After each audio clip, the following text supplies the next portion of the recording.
எல்லாருக்கும் ஹாய். நான் இளங்கோ, பாண்டிச்சேரியிலேருந்து. நம்ம இதுக்கு முன்னாடி நிறைய டேங்க் செட்டப்பில் மீன் வளர்த்துட்டு இருந்தோம். சின்ன சின்ன பாட்டிலில், இல்லை டப்ஸ், சின்ன டப்பு, பெரிய டப்பு, அப்படின்னா ட்ரே, அந்த மாதிரி செட்டப்பில் ஃபிஷ் வளர்த்துட்டு இருந்தோம். ஆனால் அதை கொஞ்சம் பெரிய ஸ்கேலில் பண்ணணும்னு சொல்லிட்டு இப்போது மரத்தில் பெரிய பெரிய பாக்ஸாக அடித்து அதுக்குள்ளே தார்பாய் மாதிரி செட் பண்ணி வளர்க்கலான்னு ஒரு ஐடியா. அதனால தான் இப்போ ஒர்க் போயிட்டுருக்கு. பார்த்தாலே தெரியும்.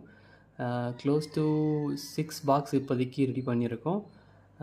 சைஸ் பார்த்தீங்கன்னா ஒரு 2க்கு 4.5 மாதிரி சைஸில். அப்புறம் என்னென்ன ஃபிஷ் விடணும்னு சொல்லிட்டு இன்னும் பெருசாக ஐடியா இல்லை. ஸோ மோஸ்ட்டாக ஃபைட்டர் ப்ரீட் பண்ணி வளர்க்கலான்ற மாதிரி ஐடியா. ப்ளஸ் ஜீப்ரா, பெல்டெல் ஜீப்ரா, அப்படின்னா போலார் பேரட்டு, அப்படி இல்லைன்னா ஏஞ்சல், இதெல்லாம் ப்ரீட் பண்ணலான்னு ஒரு ஆசை. ஸோ உங்களுக்கு ஏதாவது சஜஷன் இருந்தால் சொல்லுங்கள், அதையும் நம்ம ட்ரை பண்ணி பார்க்கலாம். ஓகே, அடுத்த வீடியோவில் பார்க்கலாம். பாய்.